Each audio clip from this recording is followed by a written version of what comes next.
We're back and you're watching News Channel 3 live at 9. We are winding down Breast Cancer Awareness Month. Thanks to everyone who came out this weekend to the race for the cure. But in November, we turn our attention to another type of cancer. Millions of dogs and cats are diagnosed with cancer every year. Dr. Lorin Hillman is the area's only board-certified pet oncologist.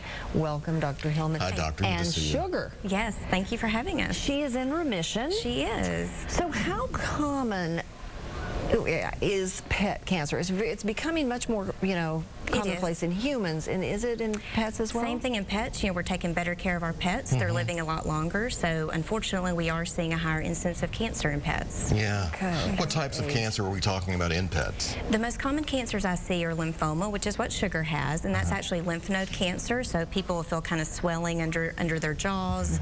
Usually they don't show a lot of signs of illness, but they just start to feel lumps and bumps. Okay. We see a type of skin cancer called mast cell cancer in dogs. It's pretty common. Now, what's that? So it's actually just a tumor of abnormal cells that you feel a bump on their skin, and a lot of times we'll be able to do surgery and take care of it. Sometimes they need more aggressive treatments. And what percentage, if you had to guess, of pet owners say, yes, we want to take this step? Because it's very expensive, I'm sure, Well, and it's the dog. It puts the dog through a lot, or the cat. Well, and I think that's one of the most important things to focus on when you think about cancer treatment in pets. It's actually nothing like it is in people. It's not fair to put them through what people go through with cancer treatment. Our goals are very, very different. Okay. I'm not asking them to live 50 or 60 more years. That's not their normal lifespan. I'm much more interested in giving them the best life I can for as long as I can. So it's much more about quality of life. So, for example, they don't get sick with treatments like chemotherapy. We want to keep them home with their families, not sick in the hospital. Oh. Obviously, there's the emotional concern, for the pet, but what about from the pet owner standpoint? What do you have to deal with there?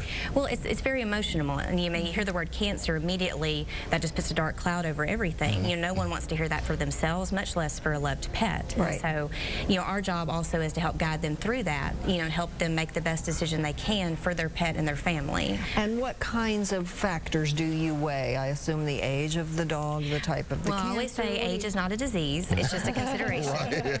And so with pets in general, most of the ones I'm seeing are older. Sugar here is 12, she'll be 13 in March. And what would be her normal lifespan for her breed? Smaller dogs live longer usually than big dogs. Okay. So, for example, Labradors maybe 10 to 12 years, although I have plenty of 14-year-old Labrador patients.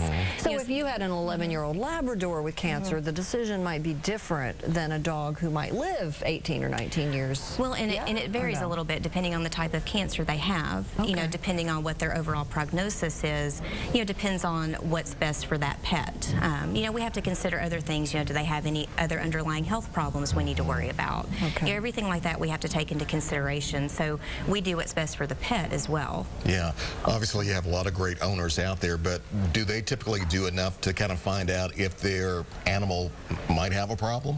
Well, the best thing is actually keeping a close eye on your pet. That's why I recommend definitely getting into your family veterinarian at least a couple times a year as pets get older. You know them best, so if something's wrong, you can kind of pick up on that. They're not eating well, you feel a lump or bump, they have swelling somewhere they didn't before, their nose is runny, something that's different.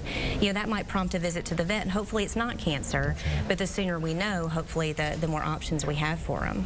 And Sugar's in remission, so she is awesome. Yeah, she was diagnosed in May of 2012 with lymphoma, went through a 6-month chemotherapy protocol, and she's here hanging out with us today. She looks good. Yeah. That's so cool. Sugar. She's a star. Yes, she is. No doubt about that for She sure. wears it well. Yeah, And Doctor. we just put on the screen where to find Dr. Hillman. Thank you so much. No problem. Appreciate you being here. Much. Awesome. Thank you. All right, coming up.